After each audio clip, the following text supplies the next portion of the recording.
Si t'es une fille qui est née dans les années 80-90, il y a de fortes chances que t'aies déjà joué au mode vie des Sims. Même la team construction, je suis sûre que vous avez déjà créé un personnage. Si tu ne me connais pas, moi c'est Tiffany, et mon but c'est de t'aider à devenir le personnage principal de ta vie.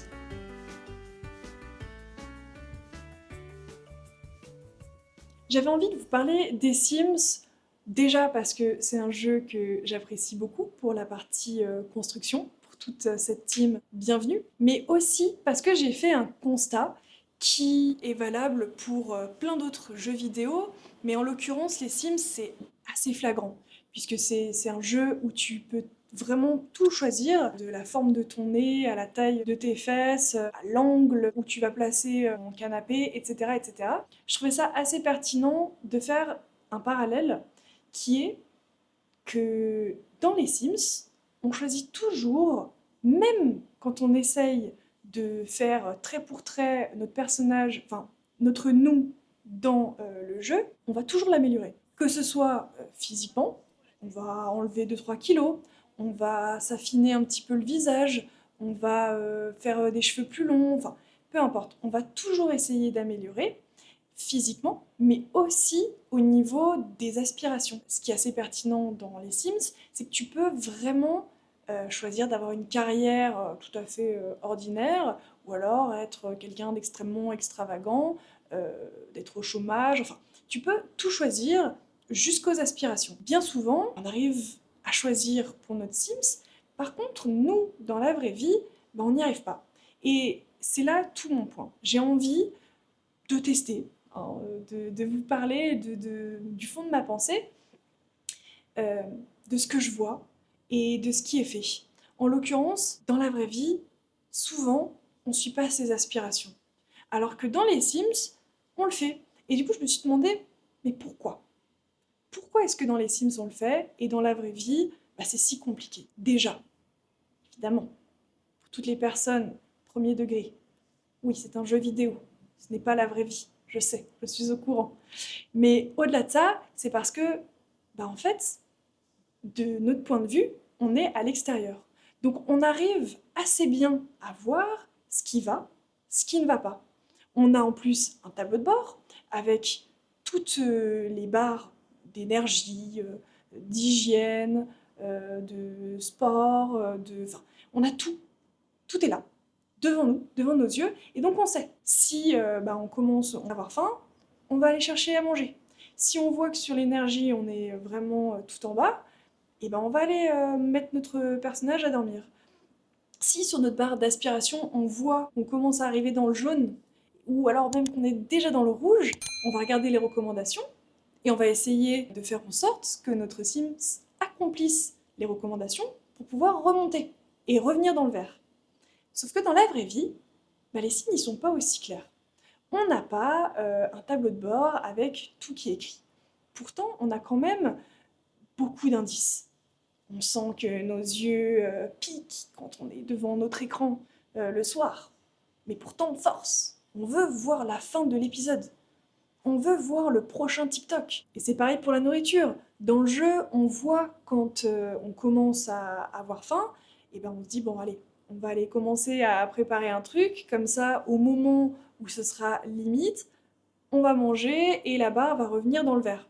Alors que dans la vraie vie, bah, souvent, on attend la dernière minute, donc on a faim tout de suite, donc on se jette sur le premier truc venu, qui est souvent un truc gras, sucré, enfin hyper calorique, qui n'apporte pas forcément de nutriments, et ce qui fait qu'on n'a plus faim pour manger des choses plus saines, avec des fibres comme des légumes ou du poisson, de la viande.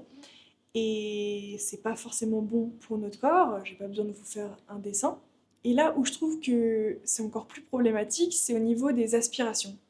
Parce que autant manger, bon bah c'est tellement un besoin primaire qu'il y a forcément un moment où on va se mettre à cuisiner, que les aspirations, si on les met de côté, on va être déprimé, on va pas être bien, mais on va pas mettre le focus dessus.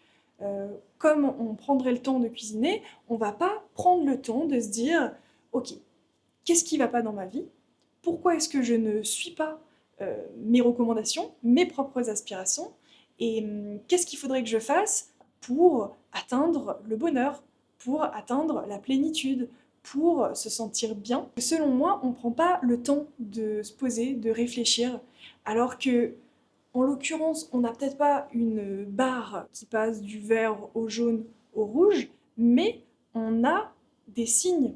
On a ce truc de se dire, ok, le matin, j'ai pas envie de me lever, j'ai pas d'envie, je suis déprimée, je pleure pour rien, j'ai pas de but dans la vie, je sais pas quoi faire, y a rien qui me motive, j'ai l'impression que tout est négatif.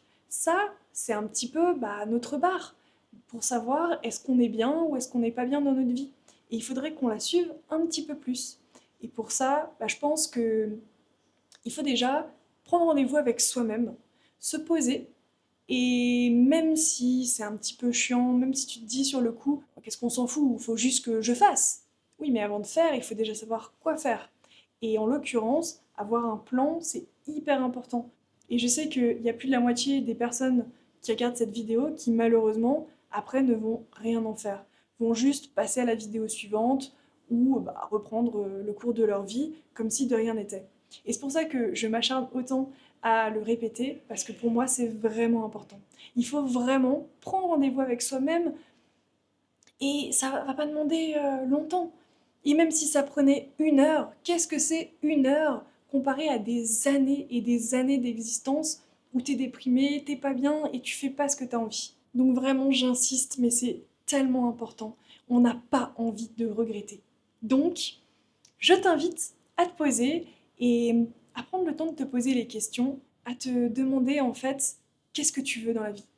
Où est-ce que t'es? Où est-ce que tu vas? Est-ce que ça te convient? Est-ce que ça te convient pas? Qu'est-ce que tu as envie de faire? Pourquoi tu as envie de le faire? Comment tu as envie de le faire? Dans combien de temps? Etc. etc. Et je sais que c'est pas facile, je suis moi-même passée par là où j'étais complètement perdue, je ne savais pas. En fait, qu'est-ce que j'étais censée noter sur cette feuille? Que du coup, j'ai fait mes petites recherches, j'ai pioché un petit peu partout pour me faire une liste de questions à répondre et sur lesquelles je peux revenir régulièrement pour savoir où est-ce que je vais, comment je dois le faire, dans combien de temps, et ça m'aide vraiment au quotidien.